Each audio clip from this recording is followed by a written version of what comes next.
Cartoon.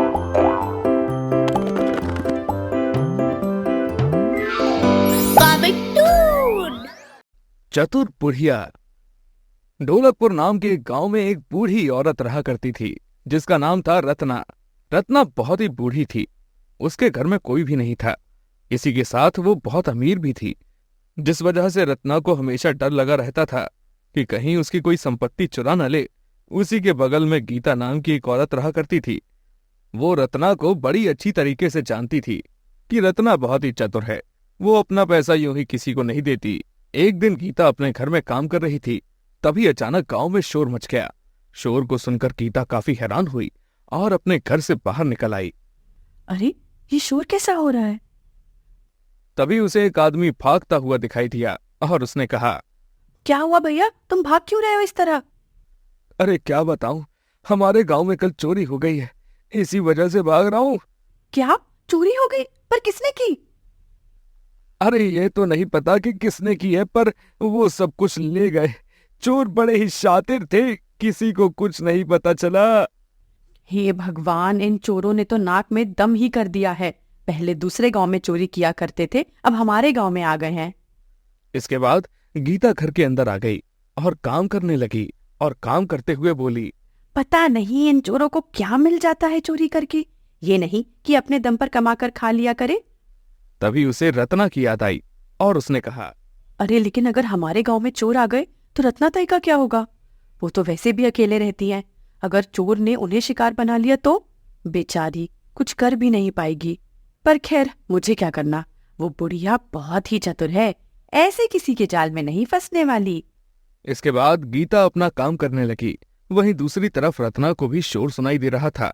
वो अपने घर में खाना बना रही थी। तभी उसने कहा, हे भगवान, ये गांव वाले कितना शोर मचाते हैं। इन्होंने तो नाक में दम कर दिया है। ये कहकर रत्ना अपने घर से बाहर आई तो उसने देखा उसके सामने वाले घर में बहुत तेज रोने की आवाज आ रही थी। ये देखकर रत्ना काफी हैरान हुई। अरे, इस सामने वाले घर पर रोने की आवाज क्यों आ रही है? जाकर देखना चाहिए मुझे। ये कहकर रत्ना धीरे धीरे करके उसी तरफ चली गई। वहां पहुंचकर उसे पता लगा कि कल इनके घर चोरी हो गई है। ये सुनकर रत्ना को भी काफी बुरा लगा। हाय राम, सत्यानाश हो इन चोरों का, जो ये भी चुरा के ले गए। अरे, इनका कभी भी भला नहीं होगा। तू परेशान मत हो, सब कुछ ठीक हो जाएगा। इसके बाद रत्ना वापस से अपने घर में आ गई और खाना बनाने लगी। रत्ना के पड़ोस में ही उसका खेत डला हुआ था, पर रत्ना बूढ़ी होने की वजह से उसमें खेती नहीं कर पाया करती थी, जिस वजह से धीरे धीरे खेत बंजर होते जा रहा था। वहीं रत्ना अपना खेत किसी को देती भी नहीं थी।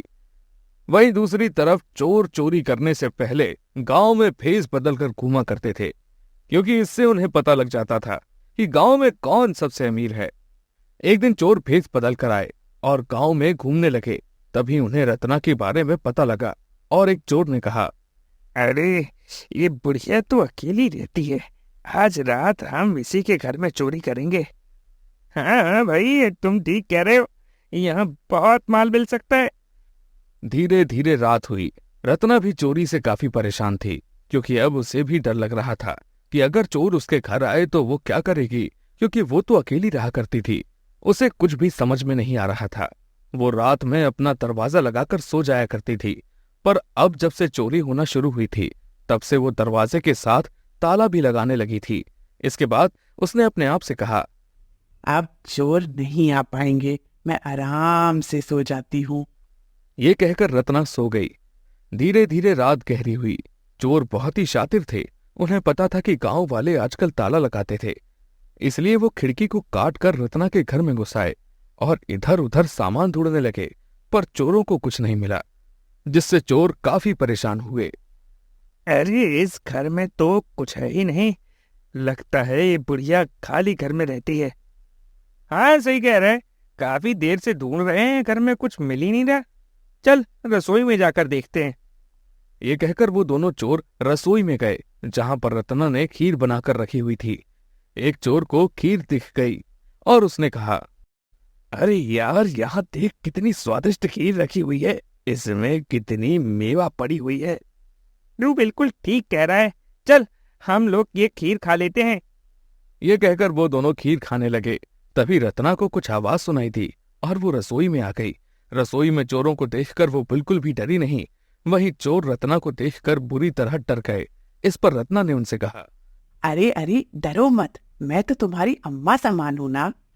ये सुनकर चोर काफी हैरान हुए। उन्हें तो लग रहा था कि रत्ना चिल्लाने लगेगी, पर एक चोर ने कहा, आपको हमसे डर नहीं लग रहा? अरे काहे का डर, मैं तो अकेली रहती हूँ, तो डरने की क्या बात है। और मुझे पता है तुम लोग भी अपना पेट पालने के लिए ही चोरी करते हो। रत्ना की बात सुनकर चोर के मन में सहानुभूति जाग गई। उन्हें नहीं पता था रत्ना ऐसा कुछ कहेगी। इस पर दूसरे चोर ने कहा, अरे अम्मा, तुम्हारे विचार तो बड़े ही अच्छे हैं। क्या करूं बेटा, मैं भी बहुत अच्छी हूँ, इसलिए तो अकेली रहती हूँ। मैं दूसरों की तरह नहीं हूँ। तुम्हें कुछ मिला नहीं क्या? नहीं, पूरे घर में कुछ नहीं है। क्या आप अकेली रहती हैं? आपके पास कुछ जेवर नहीं है? हाँ हाँ, मेरे पास बहुत जेवर हैं, पर चोरों की डर की वजह से मैंने उन्हें खेतों में छुपा दिया है। चलो, मैं तुम्हें खेतों की तरफ लेकर चलती हूँ, लेकिन आराम से पहले तुम ये खीर खा लो। ये सुनकर चोर बहुत ही खुश हुए और उन्होंने आराम से खीर खाई। खीर खाने के बाद रत्ना ने उन्हें पानी दिया और कहा, अरे अब चलो खेतों की तरफ, तुम लोगों को बहुत काम भी करना है। ये सुनकर चोर थोड़े हैरान भी हुए और एक चोर ने कहा, काम? हम कुछ समझे नहीं। अरे गधे, तुम्हें जेवर चाहिए है कि नहीं? तो खेतों में जाकर जेवर निकालने हैं ना। हाँ हाँ, सही कहा अम्मा। चलो चलो चलो, जल्दी चलो। वैसे भी अगर कोई जाग गया तो हम पकड़े जाएंगे। अरे तुम चिंता मत करो, मैं किसी को कुछ नहीं कहने वाली। चलो चलो। इसके बाद रत्ना उन्हें बगल में पड़े खेत में ले आई। चोर मन ही मन बड़े ही खुश हो रहे थे, क्योंकि उन्हें इतना आदर सत्कार जो मिल रहा था। आज से पहले जहां भी जाते थे वो बेचारे डरे डरे चोरी किया करते थे, पर आज वो खुलकर चोरी कर रहे थे। खेत में आने के बाद चोरों ने कहा, कहाँ है जेवर? यहाँ तो हमें कुछ नहीं दिखाई दे रहा है। अरे मूर्खों, पहले इस खेत को जोतो तो। जब खेत को जोतोगे तब तुम्हें मिलेंगे जेवर। क्या खेत को जोतना पड़ेगा? हमसे ये नहीं होगा। सोच लो बेटा, मैंने जेवर इसी खेत में छुपा रखे हैं। अब कहाँ छुपा रखे हैं ये कुछ समझ नहीं आ रहा, क्योंकि अब मैं बूढ़ी भी तो हो चुकी हूँ। ये कहकर रत्ना अपना सिर खुजलाने लगी।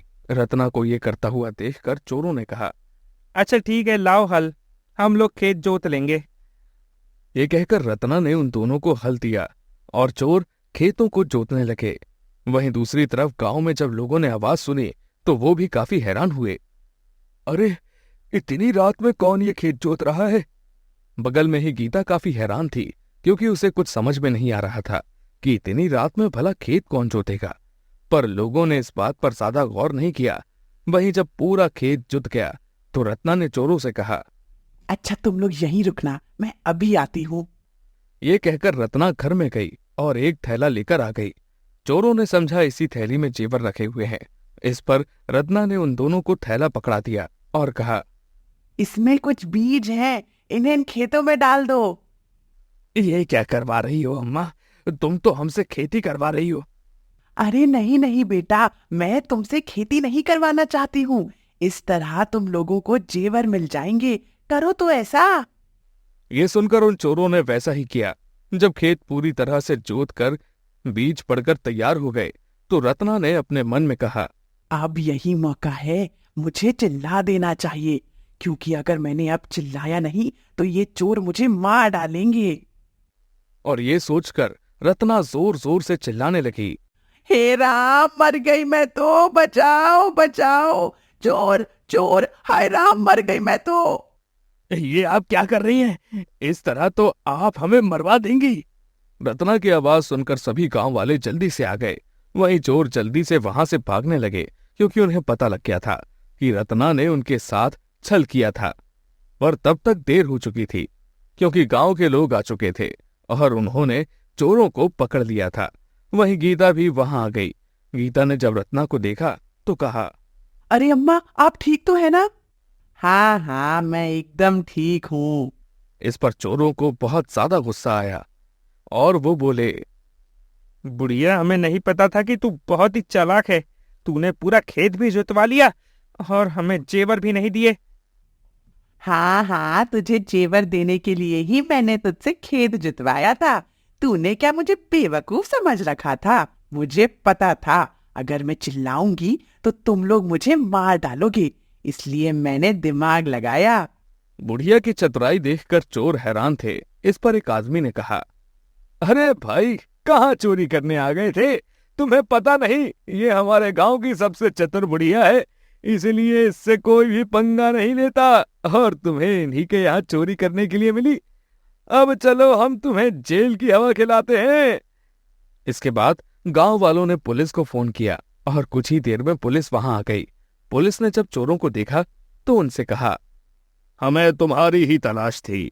तुम बहुत दिनों से लापता घूम रहे थे।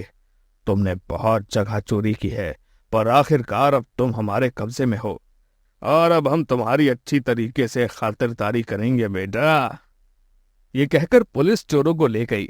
चोरों के जाने के बाद सभी गांव वाले बहुत ही खुश हुए और रत्ना से कहने लगे, अम्मा, आपका बहुत बहुत धन्यवाद जो आपने इन चोरों को पकड़वा दिया। वैसे आपको डर नहीं लगा? अरे काहे का डर? पहले तो मैंने सोचा कि चिल्ला दूं, पर फिर मैंने दिमाग लगाया। अगर चिल्लाया तो ये चोर मुझे मार डालेंगे, इसलिए मैंने इन्हें अपने जाल में फंसाया और देखो, गधे ये पकड़े भी गए। ये सुनकर सभी गांव वाले बहुत ही खुश हुए और फिर सभी अपने अपने घर आ गए। रत्ना भी अपने घर आ गई और आराम से सो गई, क्योंकि अब उन्हें चोरों का डर नहीं था। वहीं गीता भी काफी हैरान थी और घर आकर उसने कहा, हे भगवान, ये बुढ़िया कितनी चतुर है। इसे चोरों से भी डर नहीं लगा, उल्टा चोरों को ही फंसा दिया। बेचारे चोर आराम से जेल की हवा खाएंगे अब। पर अच्छा हुआ, वरना ये चोर कभी ना कभी मेरे घर भी चोरी करते। वहीं अब सभी गांव वाले बहुत ही खुश थे। धीरे धीरे समय गुजर रहा था और अब रत्ना के खेत में बहुत अच्छी धान की खेती हुई थी, क्योंकि उसने उन चोरों से धान की खेती करवाई थी और अपनी खेती को देखकर रत्ना बहुत ही खुश थी। बड़े आए थे मेरे घर चोरी करने वाले, उल्टा मेरा ही फायदा करा के चले गए। अब मैं इस धान को बेचकर बहुत अमीर हो जाऊंगी। ये कहकर रत्ना बहुत ही खुश हुई। वहीं उसकी चतुराई को देखकर गांव वाले भी हैरान थे, क्योंकि उन्हें नहीं पता था रत्ना इतनी चतुर होगी। तो दोस्तों, इस कहानी से हमें ये सीख मिलती है कि हमेशा शक्ति से भी ज़्यादा युक्ति श्रेष्ठ होती है। ज़रूरत पड़ने पर हमें युक्ति का प्रयोग ज़रूर करना चाहिए।